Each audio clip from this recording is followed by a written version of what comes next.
Buenas tardes, público.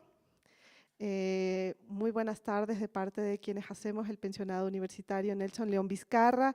El día de hoy vamos a comenzar nuestra conferencia, la primera del ciclo de conferencias del año 2022-2023.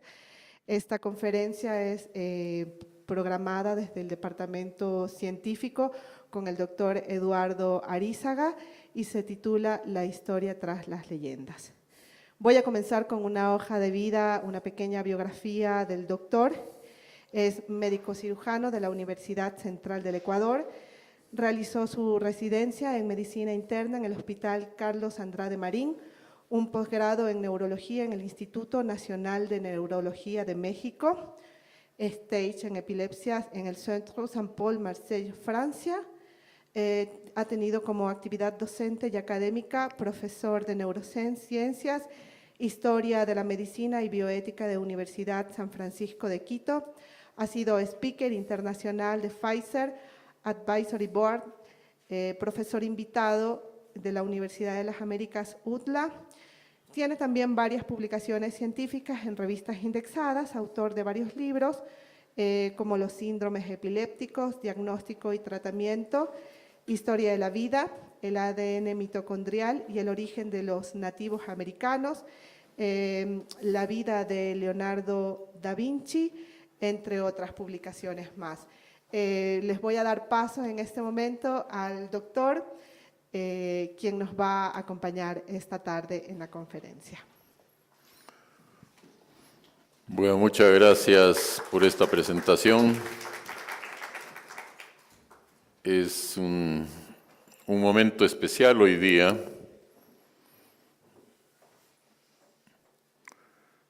Es un día muy especial, les decía, para el derrotero histórico de nuestra institución, la Fundación Fabián Jaramillo Dávila, y de nuestro colegio, el pensionado universitario Nelson León Vizcarra.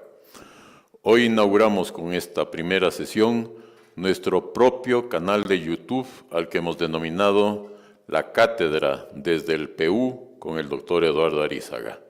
Queremos a través de la cátedra que ésta se convierta en un espacio de alta calidad en la divulgación científica, que abarca desde luego múltiples disciplinas y de divulgación y promoción cultural, entre otras la creación literaria, las artes plásticas, cinematografía y la música.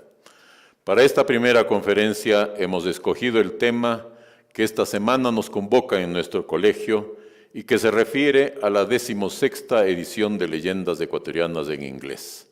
El pensionado universitario, a través de esta y otras múltiples experiencias académicas que llevamos adelante a lo largo del año académico, quiere resaltar su compromiso de aportar nuestro máximo esfuerzo para el aprendizaje de nuestros alumnos a través de prácticas multidisciplinarias.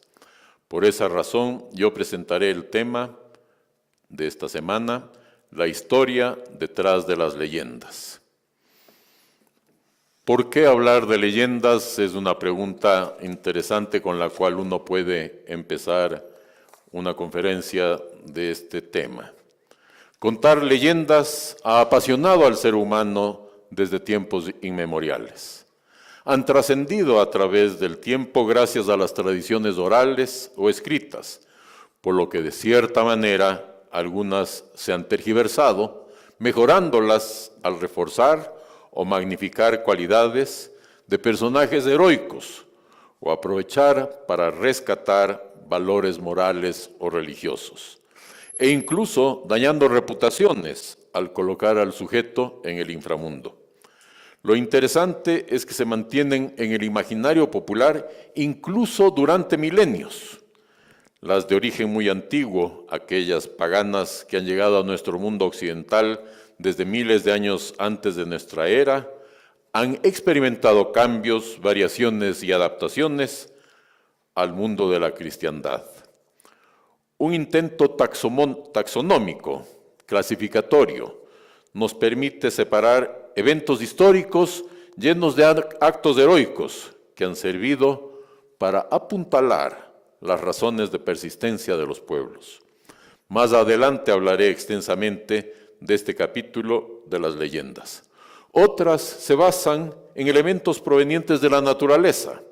En nuestro medio andino, por ejemplo, abundan relaciones de maridaje entre los distintos volcanes que rodean nuestras ciudades.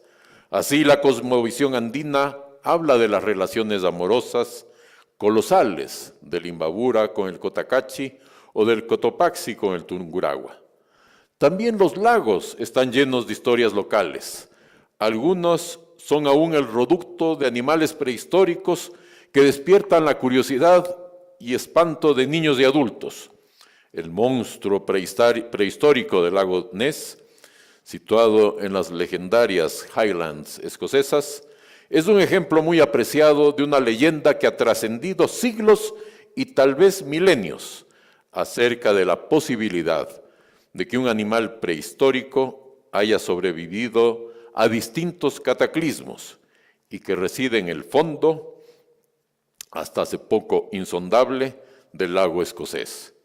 Sus turbias aguas han sido el acicate para defender la teoría de que en ese lado sin fondo vive Nessie, como se le llama de manera coloquial.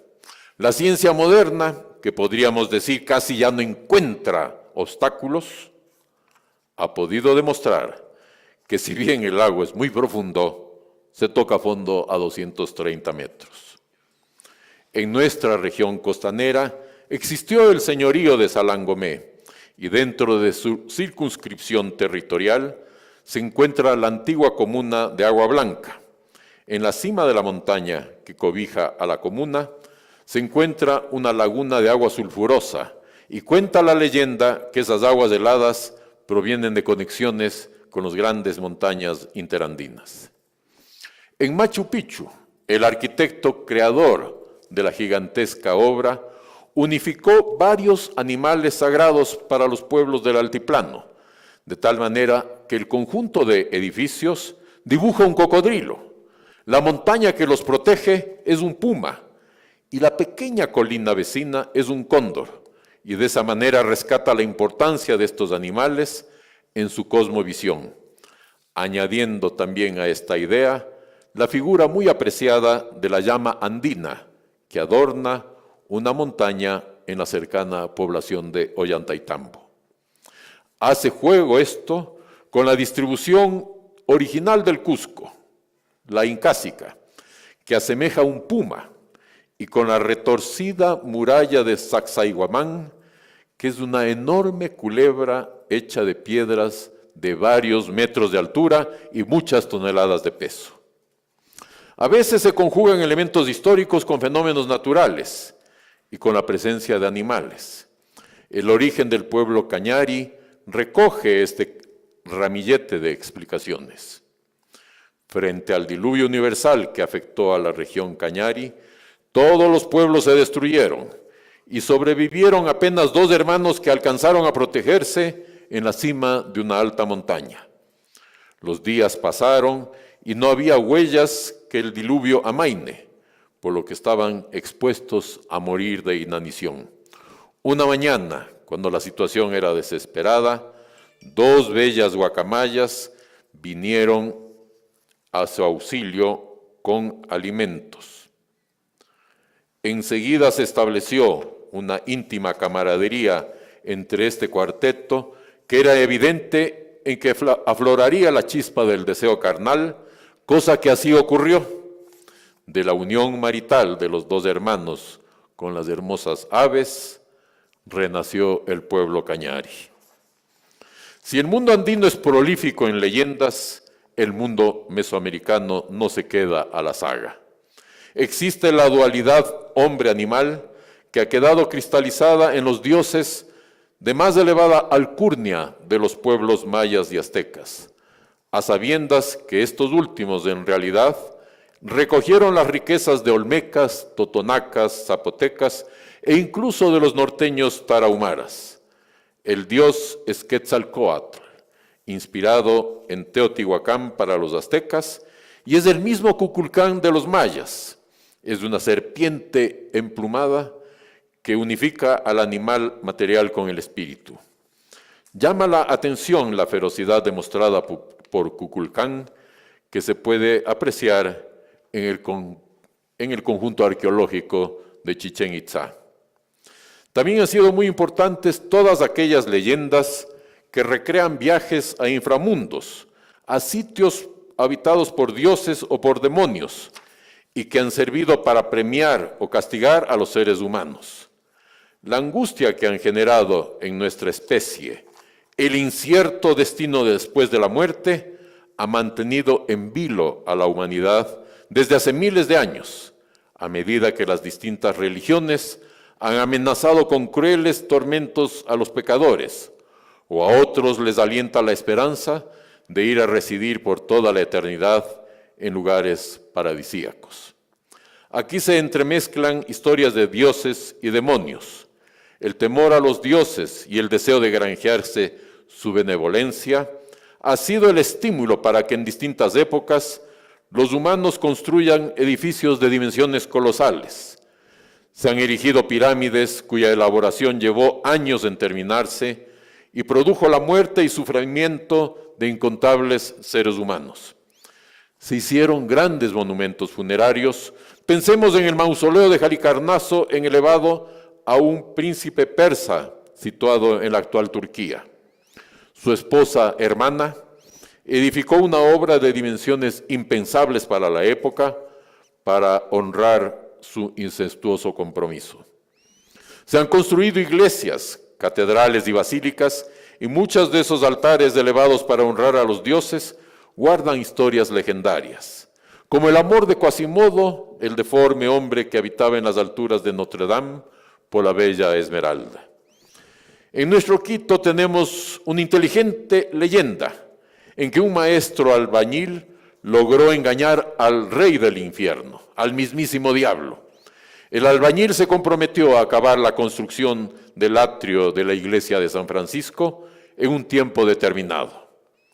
El cálculo resultó desastroso y era evidente que no podría cumplir con el contrato realizado con los franciscanos. Urgido por la angustia, recurrió al maligno, que muy acuciosamente se puso a sus órdenes.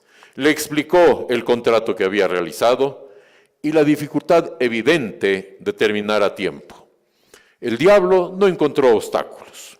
Pidió centenares de diablillos que ayuden y puso como condición que si terminaban la construcción a las 6 de la mañana, el albañil acompañaría a Satanás al infierno por toda la eternidad.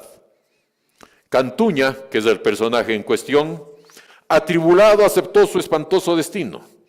Sin embargo, cuando el alba anunciaba que se cumpliría en pocos minutos más el contrato, una idea brillante acudió en su auxilio.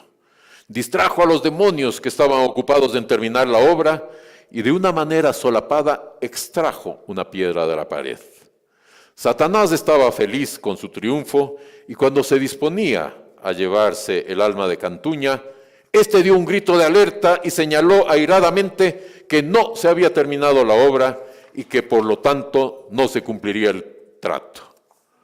Con un dedo señaló el elemento faltante y al diablo no le quedó más remedio que cumplir con su palabra y se retiró a sus antros infernales con las manos vacías, mientras Cantuña se regocijaba de su viveza, antecesora de la muy conocida viveza criolla que tanto daño nos ha hecho. Las leyendas tienen siempre un evento histórico de fondo y los distintos pueblos han tenido la necesidad de mantenerlas. ¿Por qué? Para reafirmar su permanencia en el tiempo. Así, los pueblos rescatan ideas primitivas de culturas elementales acerca de la vida, de la muerte, de la existencia de seres sobrenaturales e incluso han heredado las concepciones que tenían pequeños grupos de otras especies pertenecientes a nuestro género Homo. En efecto, tenemos múltiples evidencias antropológicas, arqueológicas y etnográficas que los neandertales percibían una vida después de la muerte. Los entierros de las cuevas de Shanidar, datados en 70.000 años, nos dan la certeza de que ellos tenían claro que había que preparar al muerto para un viaje hacia el más allá. Los restos fósiles encontrados en estas cuevas, situadas en el Kurdistán, al pie de los montes Sagros, nos indica que los muertos fueron depositados en sus tumbas con muchos cuidados, colocando distintos objetos y adornándolos primorosamente con flores de variados colores. Datos que ahora sabemos porque los estudios hechos por los palinólogos en el polen fosilizado les han permitido establecer las distintas plantas utilizadas, que incluso existen aún hasta nuestros días en la naturaleza que rodea a las cuevas de Shanidar. Como tenemos evidencias claras que por esas épocas existieron encuentros sexuales de neandertales con sapiens, es fácil colegir que intercambiaron ideas sobre el devenir de sus especies. La leyenda de Helena de Troya, que posiblemente nunca existió, es un ejemplo interesante que ha servido para la trascendencia hasta nuestros días de múltiples pequeñas historias que giraron alrededor de su figura. A su alabada legendaria belleza física también se le endilga un comportamiento un tanto casquivano al escaparse con el joven y bello Paris, dejando en Esparta, al parecer, al horrendo Menelao, según nos ilustran los historiadores de Hollywood. Muchas generaciones han suspirado por esta historia de amor con claros ribetes de leyenda, pero sirvió también para guardar para la posteridad acontecimientos que tienen que ver con figuras heroicas y de solidaridad, como las que exhibieron los troyanos para cerrar filas y defender a la joven Helena y al príncipe Paris, que habían sucumbido ante las delicias del amor prohibido. Los avatares de los distintos reyes aqueos que acudieron para apoyar al rey espartano están llenos de leyendas que hablan, por ejemplo, de la imaginación y lucidez de Ulises, del valor derrochado en las batallas por el indomable Aquiles, de la hermandad a prueba de fuego de Héctor, que hasta le costó la vida. Las leyendas recogen un amplio abanico de circunstancias que giran alrededor de la existencia de los seres humanos, de sus concepciones primitivas del mundo, en las que resaltan elementos de religiones y culturas elementales, como habíamos mencionado anteriormente. Son conceptos que se centran en el temor al inframundo, morada infernal que asegura infelicidad y sufrimiento eterno al díscolo, promiscuo y pecador. En realidad, la extraña idea de los humanos de tener una vida después de la muerte constituye uno de los elementos principales de estas historias que la creatividad del sapiens ha alimentado con el paso de los milenios. Muchas religiones se han apoderado de estos mundos sombríos y terroríficos para ambientar el posible destino de los infractores de reglas y valores morales. Si revisamos la historia antigua, nos encontraremos con las expediciones militares del líder romano Julio César hacia el mundo europeo primitivo, es decir, hacia las Galias, la Iberia, la Britania y la Germania, que están reseñadas en su primigenia obra Comentarios sobre la Guerra de las Galias, escrita en el año 50 a.C.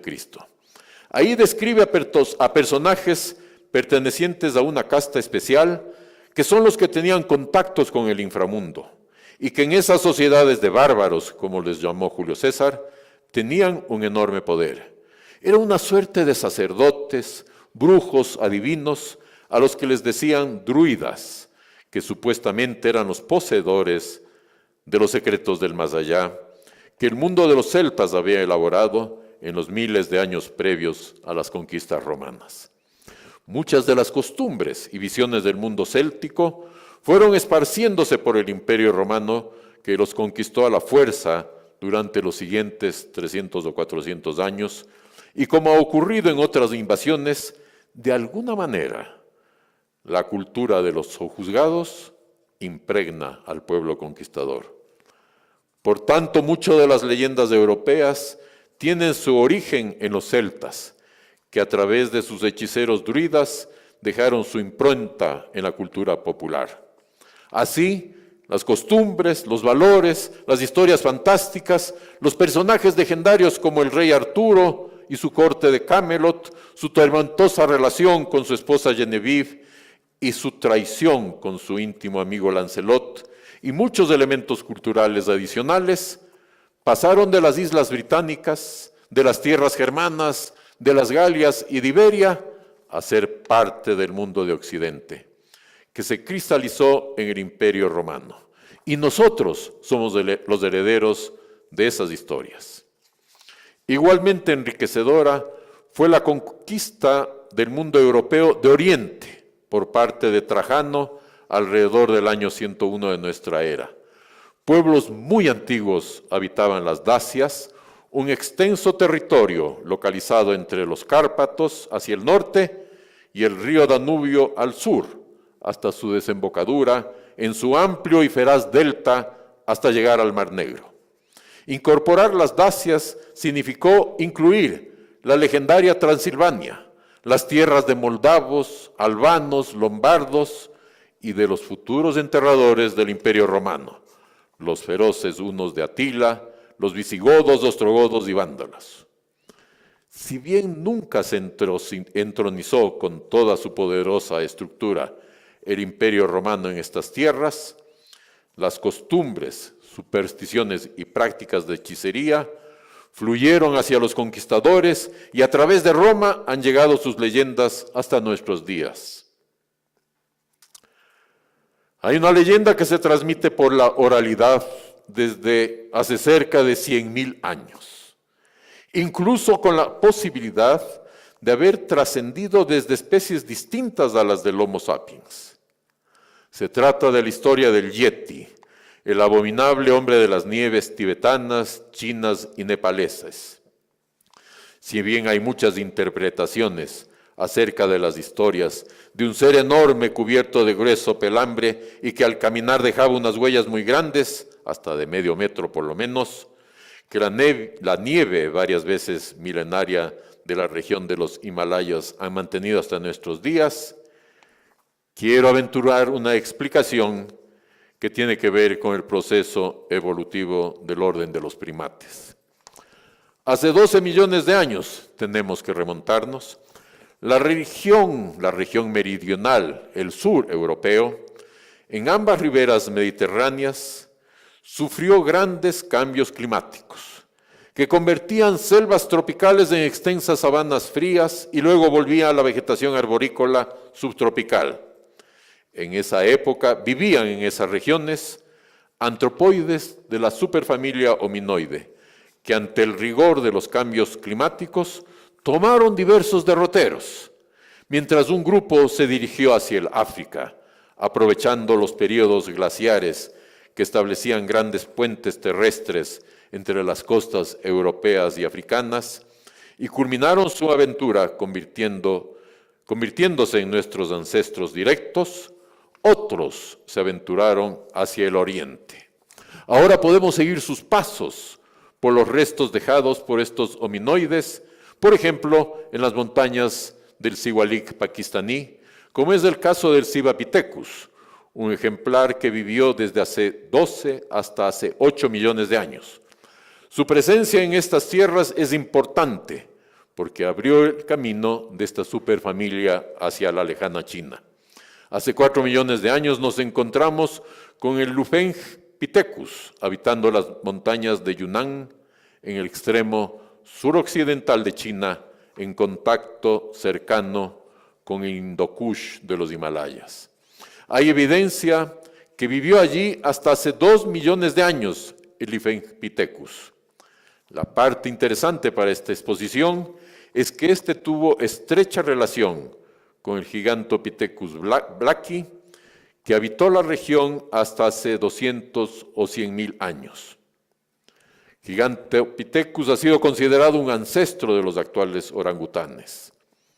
Sus características físicas son muy llamativas por la presencia de molares y premolares muy grandes, y a pesar de sus escasos restos óseos encontrados hasta ahora, los antropólogos han permitido establecer que era un individuo de 3 metros de altura y casi 300 kilos de peso, habitó en las montañas del Tíbet y de Yunnan al mismo tiempo que los Homo erectus, que llegaron a estas tierras hace 800.000 años, y con otras especies del género Homo, en especial con los denisovianos, que habitaron las elevadas mesetas tibetanas, desarrollando estos incluso una capacidad genética para vivir sobre los 4.000 metros sin problemas de oxigenación. Hay que decir que también por aquí llegaron los primeros sapiens hace 100.000 años, y lo realmente emocionante es plantear que los Homo erectus, que conocieron al Gigantopithecus, pudieron pasar a través de las tradiciones orales esta historia, la de un gigante deambulando por los Himalayas, lo que constituiría algo extraordinario, una especie Homo erectus, pasando información a través de un lenguaje primitivo a otra especie, la sapiens, y a través de estos, la historia del yete persiste hasta nuestros días a través de decenas de miles de años de transmisión oral. La leyenda es atractiva también porque por estas tierras pasaron hace 40 y 30.000 años los futuros colonizadores de América del Norte, y se podría aventurar que las historias del pie grande norteamericano que andaba por las alturas de las montañas rocosas tendría origen en este legendario personaje del imaginario himalayo y americano. Desde luego hay muchas otras explicaciones hoy en día que concluyen que este famoso protagonista de leyendas era un oso pardo tibetano que merodeaba sobre 2 patas por las montañas sembrando el terror entre sus habitantes, por su gran ferocidad, que incluso ha costado muchas vidas humanas, y que el pie grande sería un enorme oso noruego polar. Las leyendas tienen muchas facetas, y una muy apetecida por los pueblos es aquella que trata de las proezas heroicas de sus habitantes. En este campo, el número de leyendas es enorme, porque cada pueblo tiene sus propios héroes para exhibir sus proezas ante otros seres humanos. La fortaleza, el poder de las sociedades humanas se basan en este tipo de circunstancias. En ocasiones el personaje es un héroe nacional, pero otras sociedades lo consideran como un ser repulsivo por su crueldad. Un ejemplo muy utilizado para resaltar esta dualidad es el caso de Vlad, el conocido como Conde Drácula, el príncipe de Valaquia, que enfrentó a los enemigos de Rumania, sean los turcos otomanos o los boyardos. Aclamado como héroe en ocasiones, su nombre va ligado a tales extremos de crueldad que lindan con la leyenda, tanto sus supuestos aciertos como su extrema crueldad con los prisioneros. Las sangrientas historias alrededor de Drácula dieron nacimiento al vampirismo, cuyas distintas características de zombies o muertos en vida se extienden hasta nuestros días. Los personajes de las leyendas heroicas son presentados con frecuencia como seres casi sobrehumanos, que colocan al héroe en un pedestal tan elevado y adornado de cualidades positivas exageradas que persisten hasta la actualidad, a pesar de cientos o miles de años transcurridos. Las historias que giran alrededor de la figura de Alejandro Magno, el máximo conquistador de la antigüedad, lindan con la ficción irracional, entre otras por considerarse que provenía de una estirpe semidivina, al ser engendrado por el dios egipcio Amón en la adúltera reina Olimpia, esposa del rey macedonio Filipo II. Si bien las hazañas de Alejandro son analizadas ahora como realidades, es indudable que su vida estuvo signada por eventos sobrenaturales.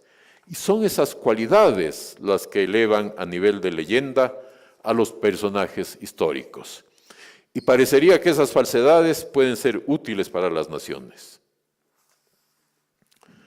Los actos heroicos han atraído a los humanos a lo largo de la historia.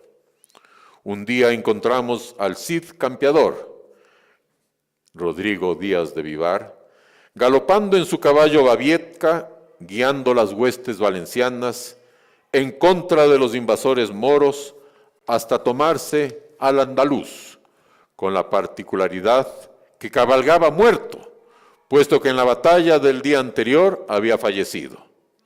Su esposa, doña Jimena, urdió esta estrategia que resultó muy exitosa, y esta leyenda ocurrida hace ya casi 1000 años permanece inalterable en el imaginario del pueblo valenciano y español. Sus estatuas se erigen en Valencia, Madrid y hasta en San Diego, en California, y el mismo Goya realizó un estupendo grabado en que aparece el Cid lanceando a un toro de Lidia. Nuestra época colonial y republicana guarda también múltiples leyendas del Quito de antaño, del Guayaquil más bien republicano, y se han rescatado muchas historias de las provincias de nuestra Amazonía. Incluso hay unas pocas de origen galapagueño. Estas leyendas son en la mayoría de casos de tinte moral e intentan educar a la población para no caer en las tentaciones del alcohol, de la sexualidad descontrolada, y existen algunas incluso sin un claro mensaje, como la terrible leyenda llamada la Casa 1028, en que un toro queda atrapado por la presencia de una casi niña durante una corrida realizada en Quito en la época colonial. La niña huye aterrorizada porque el toro la busca con insistencia. Ella llega a su casa y se esconde en su cama, pero el toro llega a la casa asignada con el número 1028, destruye la puerta, sube las escaleras, irrumpe bruscamente en la habitación de la niña y le propina una cornada mortal. No logré entender qué mensaje habría detrás de esta historia. Otras son muy evidentes, como el caso del padre Almeida. Cuando llegaba la noche, el cura se escapaba por una ventana, incluso profanando una escultura por la que escalaba, en donde se encontraba Jesús crucificado. Cada noche le hacía el Jesús dolorido la misma pregunta: ¿hasta cuándo, padre Almeida? Y el cura, muy suelto de huesos, gritaba: hasta la vuelta, Señor. Y se entregaba a noches de parranda con alcohol y mujeres de vida airada. Un día que regresaba al amanecer al convento, se encontró con un pequeño cortejo fúnebre y, sorprendido por la hora del entierro, se acercó para ver quién era el muerto, y grande fue su sorpresa al constatar que era él mismo. En Guayaquil había la dama de la capa, que era una elegante mujer de formas muy atractivas, que deambulaba por las noches. Cuando un borracho se percataba de su presencia, iniciaba su persecución. La dama de la capa se escabullía por distintas calles y el borracho la seguía, sin caer en cuenta que se acercaba al cementerio de la ciudad. Al llegar a la puerta, la hermosa mujer se daba la vuelta y era la horrible calavera de la muerte que se llevaba en sus brazos al infeliz hacia el otro mundo. Nuestra patria tiene elementos legendarios, heroicos, y que deben llenarnos de un sano orgullo. La leyenda que rodea a la emocionante noche del 9 de agosto de 1809, cuando la Junta Cívica se reúne en la casa de Manuelita Cañizares y ésta, henchida de fervor patriótico, convence a los presentes de dar el primer grito de independencia en la América el 10 de agosto, es digna de ocupar un sitial especial en el altar de nuestra patria. El corolario funesto que ocurre el 2 de agosto de 1810 alcanza niveles legendarios desgarradores cuando la más elevada intelectualidad de la ciudad es masacrada con una perversidad que no puede olvidarse. Los nombres de Bolívar, Sucre, nuestro joven héroe Abdón Calderón y muchos más son protagonistas de leyendas que perdurarán por siglos. La globalización que experimentamos hoy en día ha universalizado el conocimiento. Y ahora tenemos la oportunidad, a través de la literatura, el arte y el cine, de apropiarnos de leyendas de pueblos muy lejanos y de antigüedad mítica, como las que adornan a las culturas de la China, Japón, Corea o la India, por citar algunos ejemplos, hasta hace pocos años inexplorados y desconocidos para el occidente. La riqueza folclórica, legendaria, musical y ahora desgarradora del África también ya es parte de nuestro acervo cultural. Muchas gracias.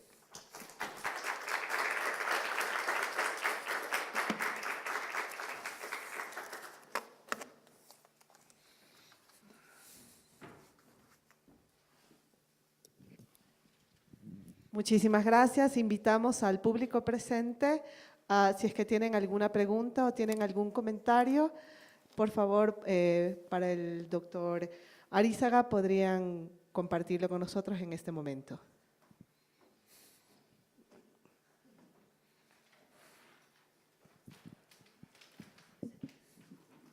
Bueno, felicitaciones por este evento y muchas gracias, doctor.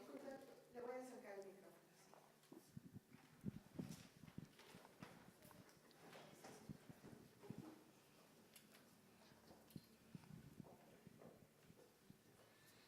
Buenas noches con todos, doctor, buenas noches, muchas gracias. Realmente creo que esto ha revivido nuestra vida, nuestra historia, nuestra vivencia educativa que lo teníamos.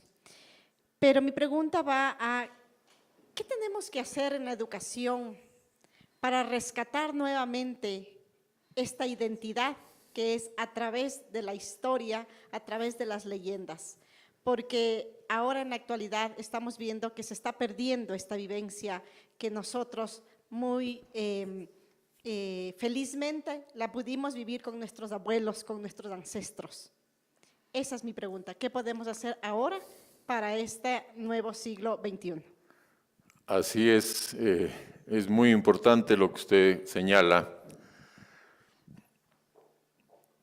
Bueno, a nivel de los colegios, a nivel de las escuelas y ojalá a nivel de las familias, se mantenga viva este tipo de historias que tienen, como ya vieron ustedes, múltiples razonamientos positivos. Entre otros, rescatar personajes en los que se deben asentar el gusto de pertenecer a tal o cual en un caso a un tal o cual país. ¿Cómo lograrlo? Pues ahora tenemos la oportunidad en nuestro colegio, el pensionado universitario, a través de esta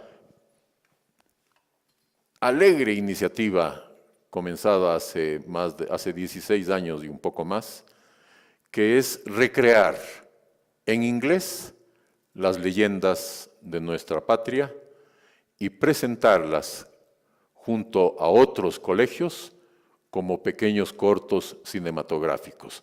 De esa manera, estimulamos a los niños y a los adolescentes y a los jóvenes en áreas tan atractivas como la cinematografía, por ejemplo, pero aprovechamos para que rescaten ellos las leyendas y ellos preparen el corto cinematográfico y lo hagan además en inglés, con el afán que tiene el pensionado de impulsar el conocimiento de este idioma que indudablemente es muy importante en el mundo actual.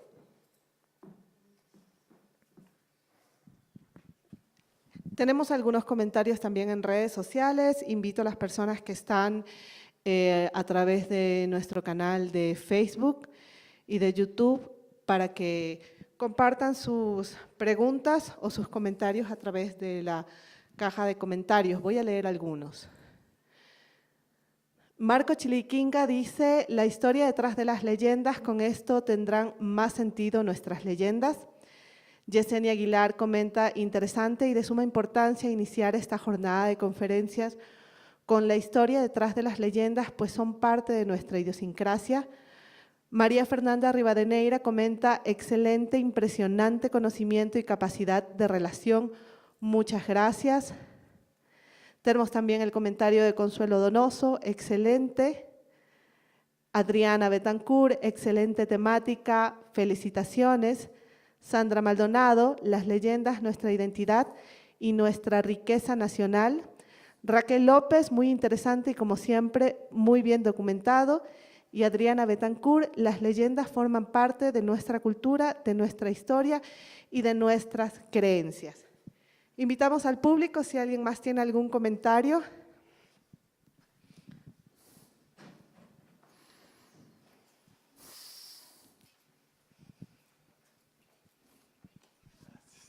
Hola Eduardo, ¿cómo vas? Uno de tus alumnos aquí.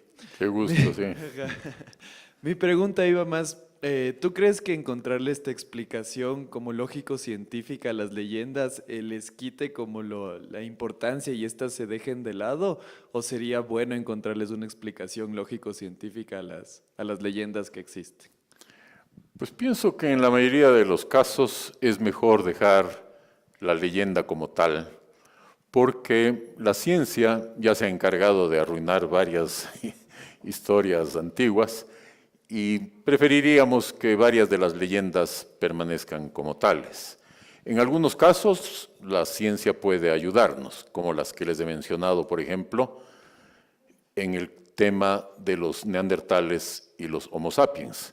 Gracias a la ciencia, al premio Nobel recientemente nominado, que es Svante Paavo, que fue quien hizo el genoma, que descifró el genoma de los neandertales, pudo darse cuenta de la relación estrecha que han tenido nuestras dos especies. Entonces, la ciencia sí puede también ayudarnos, por ejemplo, para entender que lo que yo proponía, que seguramente un neandertal le contó a un sapiens mientras tenían relaciones sexuales, acerca de las ideas muy evidentes de los neandertales de que había el au-delà, que dicen los franceses, el más allá. Entonces, pienso que podríamos usar a veces la ciencia y otras veces pedirle que no nos arruine lo bonito de la historia. Muchísimas gracias. Voy a leer un par de comentarios más. Se está llenando la caja de comentarios en las redes sociales. Guillermo Falconi Morales dice, magistral conferencia, felicitaciones y buen inicio de este nuevo ciclo de conferencias y de la inauguración del canal propio de YouTube. Soraya Emperatriz dice, gracias por la importante conferencia. Mi pregunta es, ¿desde cuándo es apropiado contar leyendas a los niños? Bueno, primero agradecer los comentarios de las distintas personas que han transmitido a través de Facebook, incluso amigos que están en Texas, como nuestro querido Guillermo Falconi. Agradezco los comentarios de todos ellos. La pregunta es interesante y mi esposa ya dijo así en voz bajita desde siempre, es decir, desde que los niños están en los brazos de su madre, pues ya es hora de empezar a contarles historias que tienen que ver con estas leyendas hermosas. Yo recuerdo tanto las historias que le contaba mi esposa a mis hijos y cómo disfrutaban ellos.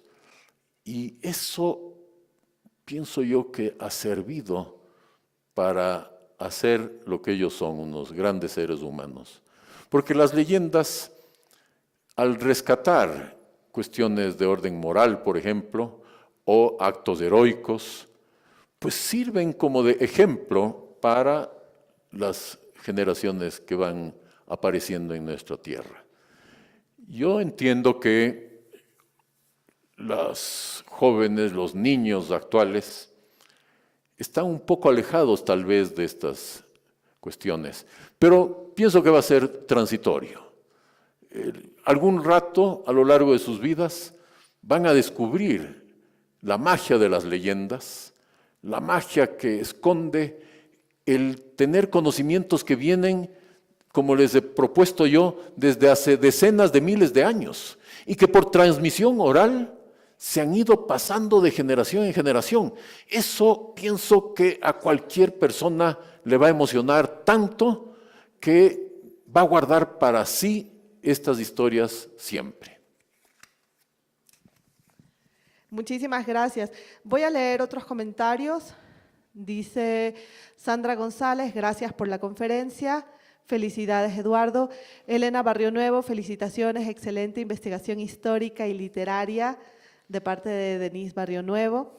Raimi Díaz dice, tema de gran interés, es importante rescatar las leyendas ecuatorianas y para ello debe partirse del civismo fomentando el amor a la patria.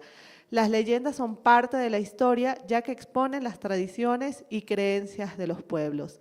Belén Aguirre dice, las leyendas, arte, cultura e identidad de los pueblos milenarios que mantienen viva nuestra historia. Tengo otra persona que va a realizar una pregunta.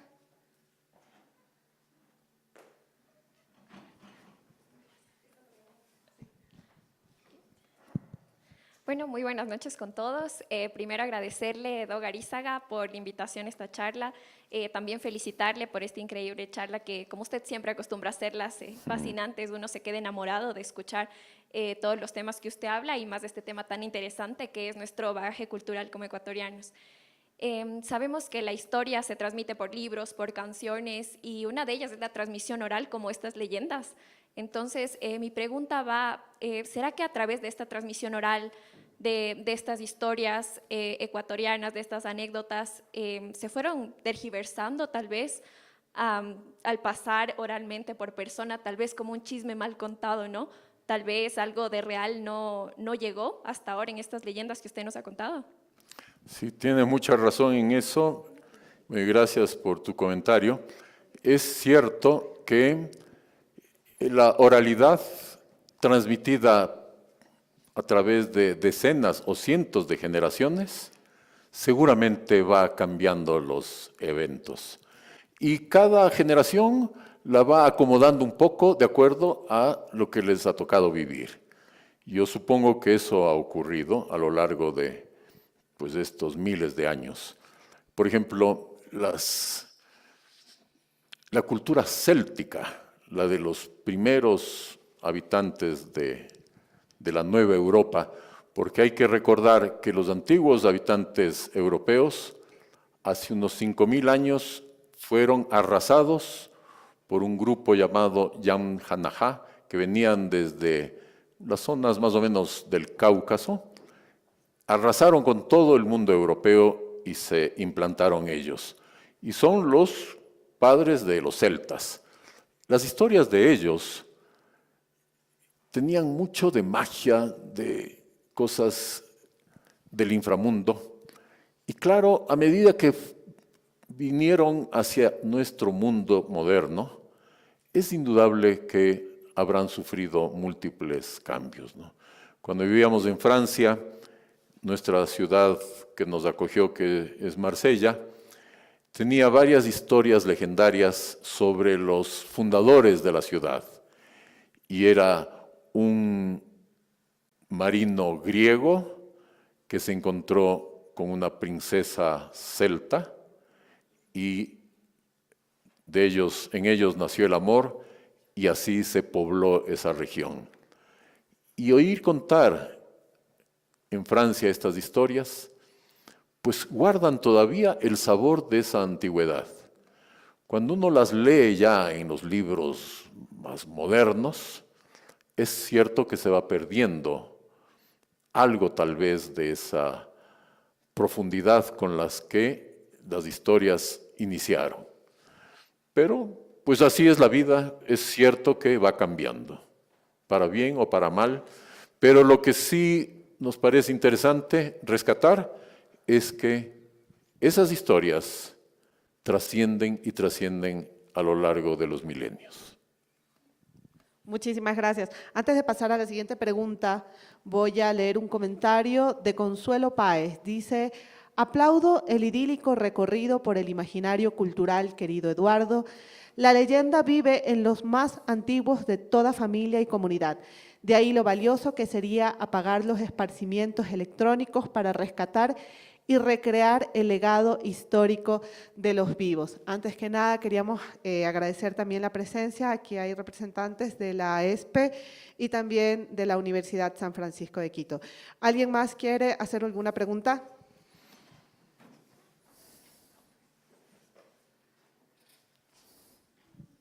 Hola Eduardo, ¿qué tal? Bueno, mi pregunta va un poco ligada a la que preguntó mi compañero, que bueno, no sé si alguna de estas historias quiteñas que nos contaste, de estas leyendas, tienen alguna etiología establecida o está basada en algún tipo de evidencia, y de no ser así, ¿de dónde surgen? ¿Cuál es su raíz? ¿Cuál es su etiología? Por ejemplo, la del toro y de la niña de esta casa, ¿de dónde salió esta leyenda? Sí, bueno, esa, como yo mismo confesé, no logré entender por qué había semejante leyenda tan espantosa. Pero las otras, que son casi todas las de Quito, son del Quito colonial, en donde reinaba la hipocresía. Y obviamente las pasiones de los humanos no pueden ser escondidas. Durante las luces del día, sí, y ahí viene la hipocresía. Pero en las noches, las gentes daban rienda suelta a sus distintas emociones. Para frenar los excesos, nacían las leyendas. Por eso es que muchos de los personajes terminan muriendo, yéndose al infierno. Una historia que es muy dramática, que por eso no la conté, pero podríamos aprovechar, es la del joven y su capa. Es un joven que con otros amigos comienzan a conversar sobre la muerte de una jovencita que había sido su novia y que él, por distintas razones, la dejó. La chica falleció y los amigos le pidieron que vaya al cementerio a ver si es que es valiente y clave un clavo en la tumba, en el ataúd de la joven. Pues tanto le insistieron que este chico aceptó el reto, llegó al cementerio, se sentó ahí me imagino que en el ataúd, y cogió un clavo y un martillo y empezó a clavar y a clavar. Cuando ya había terminado su tarea, se levantó para salir del cementerio lo más rápido posible porque estaba bastante aterrorizado por semejante compañía y de repente sintió que su capa le jalaba. Y fue tal el susto que se le paró el corazón y se murió. Al no salir el amigo, los chicos se fueron a sus casas y al amanecer fueron donde el enterrador a decirle, oiga, nuestro amigo entró aquí en la noche y quisiéramos saber qué pasó. Y la gran sorpresa fue que el joven había clavado la capa hacia el ataúd. Y que cuando él quiso retirarse, obviamente no le jaló la muerta, sino que le jaló el clavo. Y fue tal la impresión que murió. Entonces, todas estas leyendas tienen este tipo de deseos de las sociedades para, de alguna manera, encauzarlas, ¿no? Algunas, pues no sé qué les habrá animado, tal vez observaron algo, supongo yo que hace varios miles de años, en el lago Ness, en el lago escocés. Algo habrá visto la gente. Lo cierto es que yo pienso que esa leyenda es milenaria y por la oralidad se ha transmitido hasta nuestros días. Y ahora ya tiene unos ribetes más bien muy románticos. Hasta le han apodado como Nessie a este monstruo prehistórico, que suponemos que era una especie de brontosaurio por los dibujos que han hecho los antiguos. Ahí vino la ciencia y nos arruinó la leyenda, porque primero sondeó bastante bien el lago, a pesar de ser muy turbio, y no encontró a ningún animal primitivo gigantesco. Y en segundo lugar, sí encontró un fondo. Que claro, los lugareños jamás iban a poder zambullirse 230 metros, pero la ciencia moderna con facilidad lo logra. Entonces, hay historias de distinta índole que a mí me ha parecido muy atractivo ir mezclándolas en esta conferencia, que yo he disfrutado. Bueno, tenía alguna duda de cómo llegaría al público esta presentación, pero me alegro por los comentarios que han disfrutado, al igual que disfruté yo, investigando y mezclando y yéndome hacia la Europa prerromana y de pronto irme hace 100.000 años y venir luego a la época republicana o a la colonial. Realmente fue una distracción muy agradable. Muchísimas gracias. Las redes sociales no lo dejan ir, doctor. Dice Raimi Díaz, el pensionado universitario se ha caracterizado a través de los años por rescatar el conocimiento de las leyendas. Gracias por dicha iniciativa. De Joshua Córdoba, excelente exposición, muchas felicidades por su estreno en el canal de YouTube, espero con ansias más conferencias. Carito Grime, súper interesante la explicación, a través de los años seguimos aprendiendo y valorando las leyendas y qué hay detrás de ellas. Giovanna Velasco, muchas gracias por compartir su conocimiento, empezamos ya las festividades quiteñas, qué mejor momento para escuchar tan valioso aporte. ¿Hay alguien más? Ya le paso el micrófono. Antes de darle la palabra a Fernandita, quisiera hacer una mención especial a Consuelito Páez, que hizo su generoso comentario, porque a ella le debemos en buena parte el tener estas leyendas, esta semana de leyendas ecuatorianas en inglés. Consuelo trabajó arduamente desde hace 16 años y fue posible, gracias a su tesón, el que estas leyendas se mantengan. Y gracias, pues yo aprovecho también el momento para felicitar a nuestras autoridades, a nuestro presidente de la Fundación, Ramiro Jaramillo, a la doctora Marta León, mi esposa, y obviamente a todos los presentes. Sí, Fernandita, te oigo. Bueno, gracias por esta conferencia, porque ha sido muy estimulante realizar este viaje contigo. Nos damos cuenta que las leyendas no son aquella materia de los libros, de lo viejo, de lo anticuado, sino al contrario, viven todo el tiempo nuestras experiencias.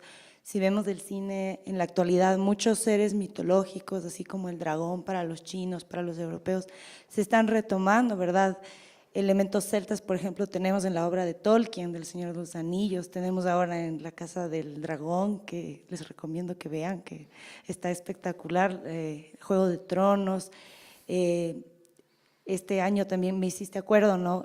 Hay una película que salió que se llama El Hombre del Norte, que trata de una leyenda noruega, que es justo la leyenda en la que se basó Shakespeare para escribir Hamlet, ¿no? De este hijo traicionado que se llamaba Amleth, ¿no? Y que venga la muerte de su padre por parte de su tío. Bueno, tantas cosas que se me vienen a la mente, pero sobre todo felicitarle también a Marta León, porque ella, cuando éramos pequeñas, siempre nos contaba las leyendas en la fogata, y esta leyenda del poncho que a mí, de la capa, que a mí me paraba el corazón también y me despertó muchos recuerdos. También la del Huinaguille, que ella siempre me contaba. Y agradecerles mucho por esto, porque vemos que las leyendas están totalmente vivas, ¿no?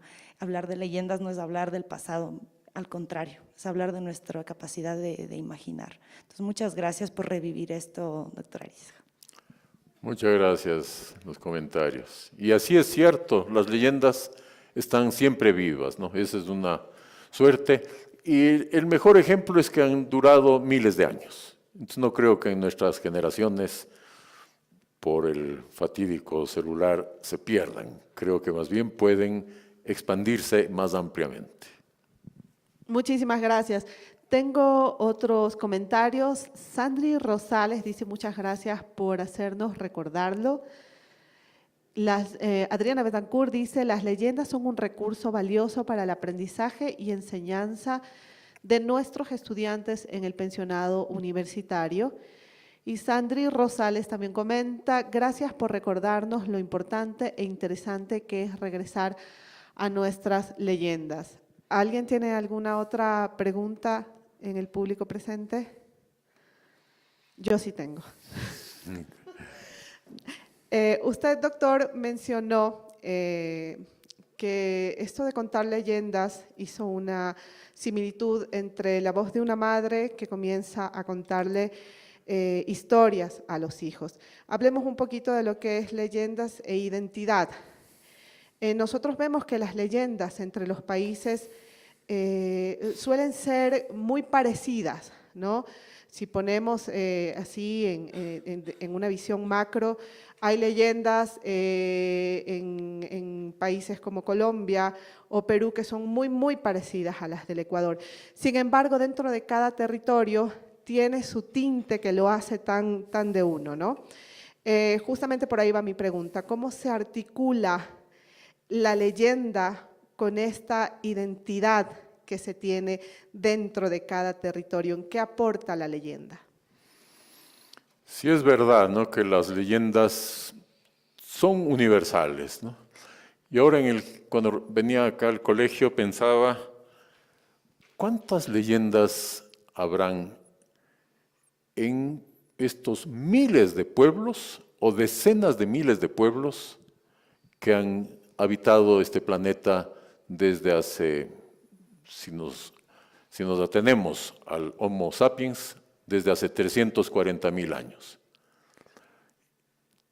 Cada grupo ha creado sus leyendas, sobre todo frente a no encontrar explicaciones en la antigüedad ante elementos de la naturaleza, por ejemplo, o la presencia repentina de la muerte de un familiar.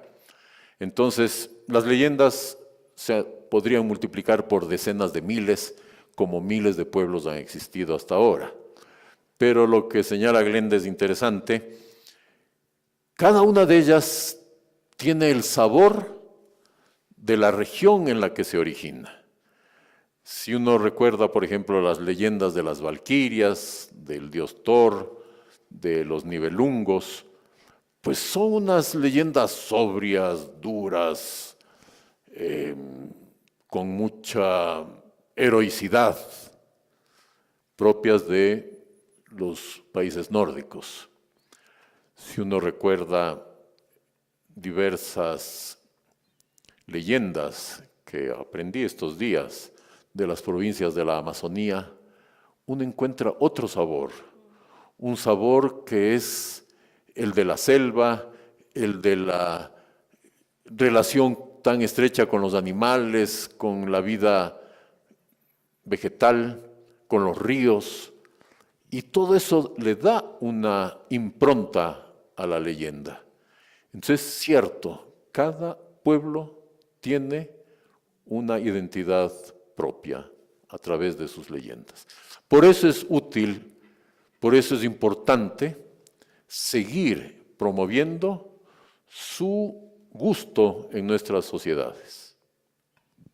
Muchísimas gracias.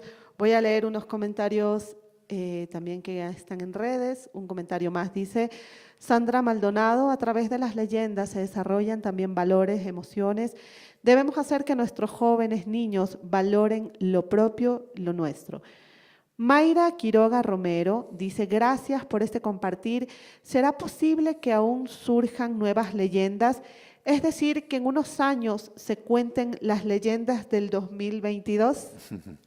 Ay, qué interesante la pregunta, porque no sabemos, me imagino que sí, que siempre la humanidad está generando nuevas y nuevas leyendas, porque a medida que avanzan las vidas, si bien la ciencia cada vez nos tiene más respuestas, siempre queda algo oculto todavía Y ahí es donde surgen, creo yo, las leyendas.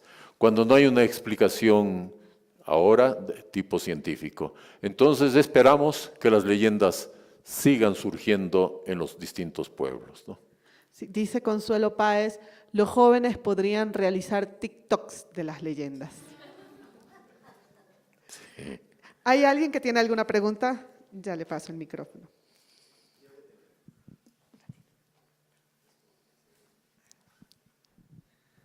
Buenas noches. Para la Fundación Fabián Jaramillo Dávila, para el pensionado universitario Nelson Aarón Vizcarra, es un verdadero privilegio el iniciar este ciclo de conferencias y el iniciar nuestro canal de YouTube con una presentación tan brillante a la que siempre nos tienes acostumbrados, pero con este tema que es realmente apasionante. Creemos desde el colegio, desde todos quienes hacemos el colegio, que esta idea, que como tú claramente lo dijiste, y hay que reconocer que Consuelo Páez hace 16 años fue la persona que nos impulsó a realizar esta actividad. Creemos que es una de las acciones educativas más importantes que hemos realizado a través de todos estos 66 años que tiene la institución educativa. Tu apoyo, Eduardo, con toda esta investigación, yo mientras tú hablabas, yo pensaba, ¿cómo habrá hecho para poder recopilar todo lo que nos está contando? Yo sé que una de tus habilidades y de tus pasiones es leer, pero el haber recopilado y sobre todo hacerlo en tan corto tiempo y de una manera tan hábil, graciosa y cómoda, hace que quienes escuchamos aquí en el auditorio y quienes están en redes reconozcamos la brillantez con la que has hecho. Muchas gracias, Eduardo. Muchas gracias a todos quienes forman parte de la institución y que permiten que este Festival de la Leyenda, que lo vamos a tener, la presentación el jueves 17, y con el preámbulo que tú lo has hecho, estoy seguro que va a seguir teniendo la brillantez que todos deseamos. Muchas gracias. Bueno, gracias, Ramiro, por esas palabras. Muchas gracias, doctor. Yo quiero aprovechar, pues tal vez ya para, bueno, todavía no vamos a terminar, pero quisiera decir que el inaugurar este canal de YouTube me ha llenado de emoción porque con este tema pienso que nos hemos hecho una apertura, creo que atractiva para la población que está en las redes.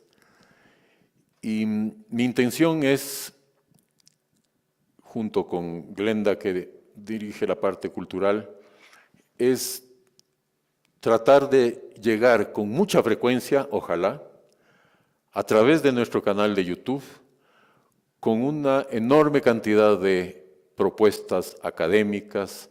Yo decía al comienzo de tipo científicas, en mi caso le cargaré mucho la mano hacia las neurociencias, que son mi pasión.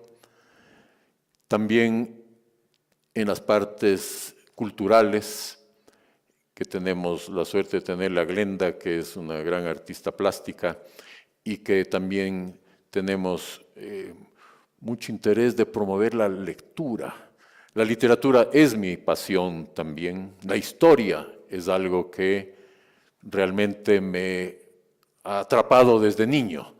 Y entonces el tener la oportunidad maravillosa de poder a través de este canal de YouTube que inauguramos ahora, y debo agradecer también mucho a nuestro hijo Nicolás, que desde la lejanía ha sido factor tan importante para poder concretar esta ilusión de nuestro canal propio.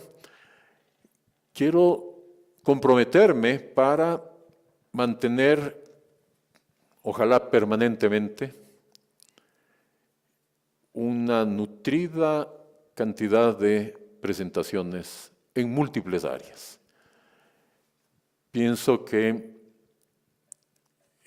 tengo tantas ansias de comunicar lo que he aprendido en estos 71 años, que para mí va a ser un verdadero honor poder dirigirme a través de las redes, pues prácticamente a este mundo tan intangible que es el de las redes sociales, ¿no? Es que gracias, Ramiro, por las palabras. Muchísimas gracias, doctor. Tenemos otra pregunta más. Sí, buenas noches, doctor, ¿cómo está? Mi pregunta va más dirigida al hecho de que usted mencionó durante varias partes de la presentación que se tiene que preservar la esencia misma de todas las leyendas para evitar que éstas se tergiversen a lo largo del tiempo. Pero también mencionó que actualmente están trabajando en un proyecto de transmitir estas leyendas en otro idioma, en el inglés. ¿Cómo se podría hacer para que esta esencia de las leyendas no se tergiverse con la traducción? Por ejemplo, en la historia del padre Almeida, que tiene una frase súper célebre que es hasta la vuelta, Señor. ¿Cómo se podría traducir eso para que las personas de otra lengua puedan entender de la misma forma en la que nosotros entendemos esta leyenda? Sí, yo estoy muy contento porque mis alumnas hacen unas preguntas realmente muy interesantes. Pues esperamos que la inteligencia de nuestros alumnos, alumnas que están preparando estas leyendas, logren de alguna manera transmitir la esencia de estas leyendas. Pues esa es una de las razones de esta semana, el que tenga la capacidad de adentrarse en otro idioma y conocer más profundamente un idioma que le permita traducir el sentido de frases tan ya emblemáticas como hasta la vuelta, Señor. Pues habrá forma, me imagino, de hacerlo. Y pues todo es perfectible. Entonces, los intentos que hagan nuestros alumnos y nuestras alumnas, pues pienso que con el tiempo cada vez lo harán mejor. Y justo lo que tú señalas me parece importantísimo. Cómo lograr pasar a otro idioma estas historias. Pues como lo han hecho, por ejemplo, nosotros gozamos con el viaje increíble que nos mostró Selma Lagerlöf cuando un niñito volaba en una oca, que es un pájaro muy grande, volaba por los países nórdicos. Y lo leíamos en español, y el origen es sueco entre noruego y danés, es decir, algo que es muy alejado a nuestra idiosincrasia.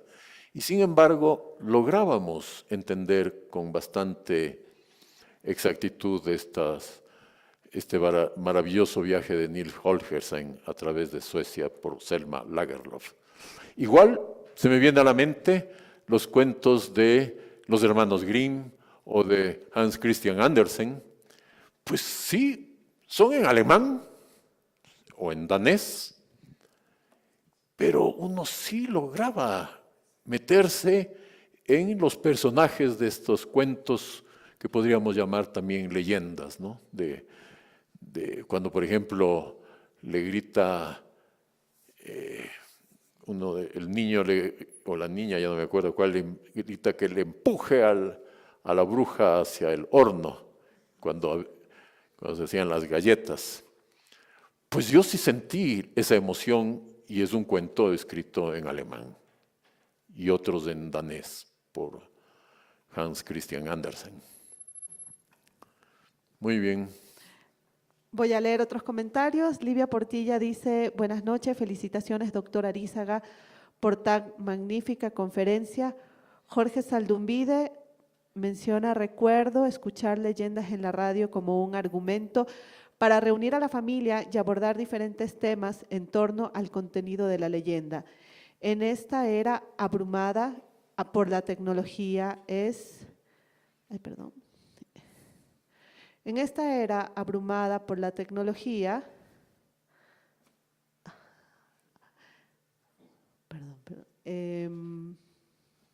Disculpen, hay tal cantidad de comentarios que se perdió. Ya lo voy a buscar. Hasta mientras, Sandra González dice, otra vez gracias por invitarme a esta conferencia. Recuerdo con mucho cariño la conferencia que nos diste en Cuenca y que Pietro, tu gran amigo, estuvo feliz de haber compartido contigo. Sí, muchas gracias, Sandra, porque sí es cierto que al dar yo una conferencia que doy con frecuencia, que es la neurobiología del amor, siempre me la recuerdo, que es una que presenté en Cuenca con nuestro querido Pietro, tu esposo ya muerto. Así que un abrazo muy especial. Voy a leer el comentario de Jorge Saldumbide que se perdió un poquito. Dice, recuerdo escuchar las leyendas en la radio como un argumento para reunir a la familia y abordar diferentes temas en torno al contenido de la leyenda. En esta era abrumada por la tecnología, es importante rescatar estos espacios como familiares de contacto humano y de reflexión. Saludos al colegio. ¿Alguien en el público tiene alguna otra pregunta? Entonces, yo creo que no nos queda más que agradecerle, doctor, por la conferencia que nos ha brindado el día de hoy. Agradecer también a las autoridades del colegio, la gerente doctora Marta León, el presidente de la Fundación y rector, el doctor Ramiro Jaramillo, mil disculpas, y a todas las personas que están presentes. Muchísimas gracias y buenas noches.